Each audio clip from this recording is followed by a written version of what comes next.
So mindfulness-based stress reduction was developed by Jon Kabat-Zinn as a sort of vehicle to teach people with stressful lives, chronic physical health problems, ways to lead their lives and manage their chronic physical health problems. Has been a tremendously influential and important program.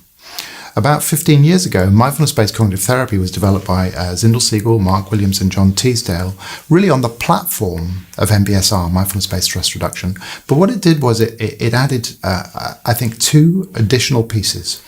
One is it added a cognitive science formulation of depressive relapse. So it looked to the science, the cognitive science, the neuroscience, and said, how do we think depressive relapse works? And can we use a mindfulness-based program like MBSR to really target that mechanism of depressive relapse that I talked about earlier? And since then it's been evolved and developed in different ways, but that kind of tiller of a cognitive science theoretical framework for each adaptation, I think, is a defining characteristic of MBCT.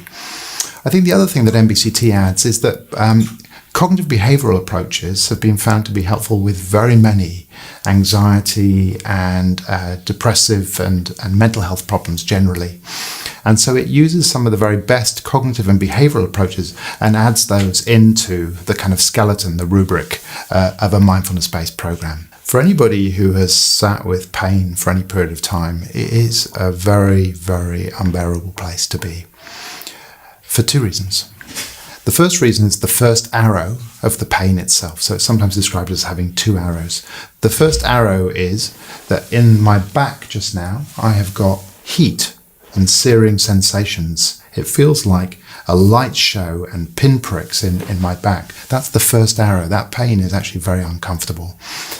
And I can work with that a little bit. I can move my back, I can take medication, whatever it might be.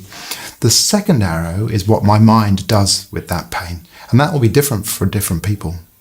But it is a completely understandable reaction for someone to go, if I had to live with this pain for the rest of my life, I don't think I could do it. This is unbearable. I feel hopeless. I'd really like to die.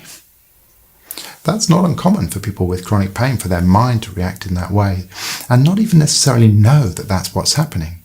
And of course, when the mind reacts with that, what happens is the body contracts. And actually, you can get into vicious cycles of the body's contraction actually exacerbating the pain. So what mindfulness enables people to do is to see that second arrow of the mind getting involved and begin to give people a chance to respond wisely in those moments, to see those thoughts, to see that reactivity, and with discernment respond in those ways. I mean, another example with mindfulness-based cognitive therapy for depression is, with depression, what tends to happen is you see a very quick proliferation of negative thinking and negative reactivity. So someone might wake up in the morning and they're doing reasonably well, but the first thought in their mind is, I don't feel great today. I feel a bit grungy. Oh no, here comes depression again. The last time this happened, I was off work for 3 months. I had to be admitted to hospital. I nearly lost my job. Is that happening again today? And very, very quickly, the person goes, I'm going to take the day off. I'm going to hide under the duvet. I'm going to avoid everything today. A part of them might know this is not the right thing to do, but there is a very compelling downward spiral that happens. And what mindfulness-based cognitive therapy teaches people is to see the very, very early warning signs of depressive relapse. And a metaphor that a client of mine once described to me was like Niagara Falls.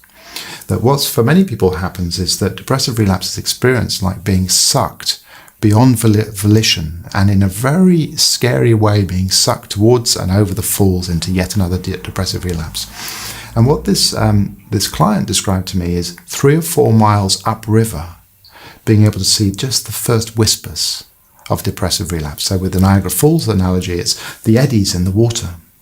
It's the distant sound of the thunder. It might be sort of moisture in the air. I think there's a big waterfall just a couple of miles downriver. I'll just take a couple of paddle strokes, move the kayak to the side of the river, put it on my back, walk down to the bottom of the falls and get back in again. And that can be, as I think you said a little bit earlier, incredibly empowering. And actually, at some level is both very difficult to do, but is also subtle, but very easy to do.